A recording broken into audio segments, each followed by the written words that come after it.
रावण को कीर्तिवृंद में किस प्रकार बंदी कर दिया। नारद जी कैसे वचन सुन पुलस्त ने कहा, हे राम, अब तुम कीर्तिवृंद की उत्पत्ति का सुनो जो तुम्हारे समझ में आ जाएगा। त्रेता युग में उपवंशी कीर्तिवृंद नामक महाप्रतापी राजा,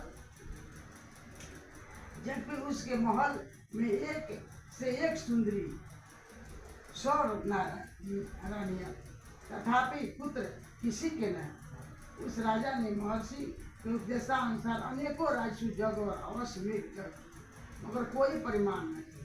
तब राजा वृंद उदास होकर दुखी रहने लगे। सोचे थे तप करने के लिए जाने का निर्णय किया। राज्य का भार मंत्री को मध्य दे तपस्या करने को चाहा। यह समाचार सुन उसकी एक रानी, जिसका नाम प्रदा था, अपना वेश तपस्वी का बना राजा के साथ निकल गए। वन में जाकर राजा ने 1000 वर्ष तक तपस्या की, मगर कोई फल नहीं। यह देख प्रमदा को दुख हुआ।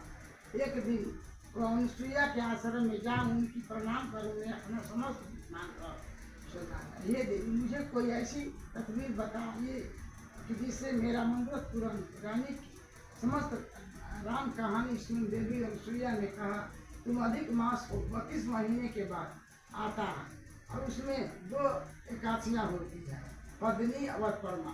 दोनों ही एकादशियाँ अतुल और अक्षय फल को देने वाली है। अस्तु, तुम इन दोनों को एकादशियों को व्रत कर भगवान का पूजन कर, भजन कीर्तन कर, रात्रि में जागरण कर, तुम्हारी मनोकामना अवश्य पूरी हो। रानी देवा सुनैना से व्रत विधान सुनकर अपने आश्रम में आई और पद्मिनी का व्रत निराहार और निर्जला भूखा रहकर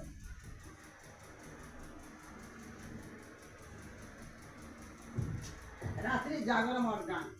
व्रत के समाप्त होते ही भगवान कमलनाथ प्रकट हो और रानी से कहा, वर मांग। रानी ने भगवान को दंड व्रत किया और हाथ देकर अनेका स्तुतियाँ कर पश्चात कहा, हे देव, यदि आप प्रसन्न है तो मैं मेरे पति देव की इच्छा की पूर्ण कीजिए। रानी कैसे वचन सुन भगवान राजा से कहा, हे राजन, तुम्हारी स्त्री ने पद्मिना का व्रत कर मेरा आराधना और पूजन किया। अस्तु, मैं प्रसन्न होकर कहता हूँ कि तेरी जो भी इच्छा हो वही वर मांग।